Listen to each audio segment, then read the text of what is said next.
Here at Big 12 Media Days, Barry Tramel with NewsOK.com. Mike Leach alongside. 10 years ago, Mike Leach crawled into the back, the little side seat of my 91 Nissan pickup. I assume you hadn't crawled into the back of pickups much lately, Mike. No, not for a while, but I've done quite a bit of it and kind of grew up doing it. And as a matter of fact, as kids, we used to campaign to get to ride in the back of the pickup instead of in the cab. And that was back when they'd let you. And so, yeah, we had a big time. And so it kind of brought me back to my roots. But yeah, it was a lot of fun. I still got the 91 Nissan. I assume you're not driving what you drove in Norman that year of 99. No, the dealers don't let you keep it. You have to give it back to them. But yeah, I'm not against it. I had a '79 Cadillac DeVille that I totally cherished, and the biggest regret I have with cars is that I sold it. It's like the transmission went, and it was really old then, and so I got rid of it. And I almost wished I would have kept it, but it was. I was in South Alabama, and it was rusting out and all the rest. So I got rid of it. But what's your favorite memory from that year in Norman? You've been gone now almost 10 years. What's your favorite memory from that season at Oklahoma? Well, I think Coach Stoops really put together a great staff, and just kind of the camaraderie of the coaches and how he lifted it off a variety of backgrounds and stuff as far as the coaching staff. I thought that it was a really tight staff. And then the other thing was in recruiting Josh Heupel and because we were kind of on uncharted territory a little bit. The notion of throwing the ball at the University of Oklahoma wasn't something that was just incredibly openly embraced. And then I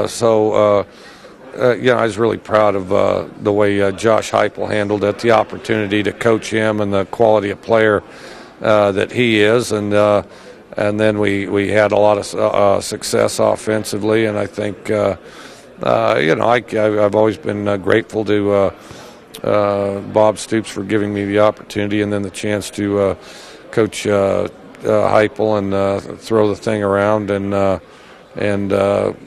I don't know, kind of change the complexion of things, and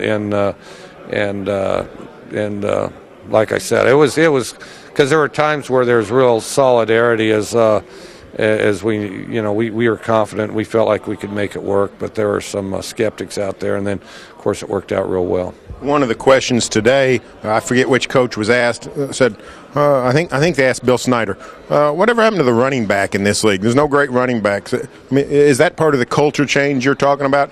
Everybody now seems to have a quarterback that can throw it around. 10 years ago, it was sort of a novel concept in this league.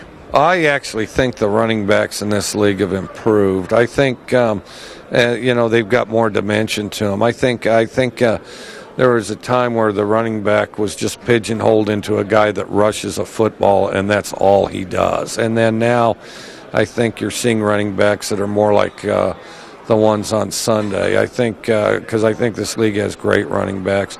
Like in our case, our running back, every year that position has more yards than any other position on our team. Our running back, when it counts, we ask our running back to rush the football, to block, and to catch the ball. And then when you add up the yards and the production, our running back position is by far the most productive position out there on the field. And I think that's the case with most teams, except for I think now they're asking them to catch the ball and to do more things. And I think Oklahoma State's got a pair of really good running backs there, but I can't think of any team that really doesn't, It's sort of a strange transition for Tech playmakers that we've grown so accustomed to. Graham Harrell, Michael Crabtree moved on. You brought three players here. None of them are guys that actually touch the ball on by design.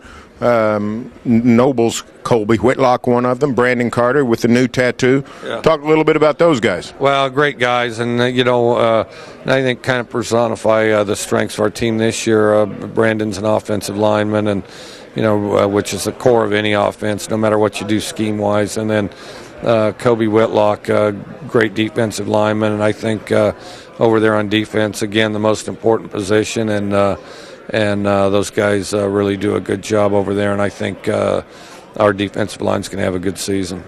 It looks like Brennan's the kind of guy that you can win some games just him stepping off the bus with the fear factor. Does he strike fear in a lot of opponents? I don't know if they're scared of him. I've never really thought that, but he's a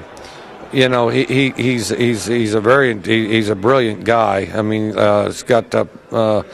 he's got one of the highest test scores on the team, maybe the highest, and then he is a very down-to-earth guy, and so very different than the visual. So, but the biggest thing is watching him charge around out there on the field. He never gets tired. He's excited about every play and wishes the game wouldn't end. And he's the kind of guy you want on your team. Appreciate it, Mike. Good luck to the Red Raiders. From Big 12 Media Days, Barry Tramel for News OK.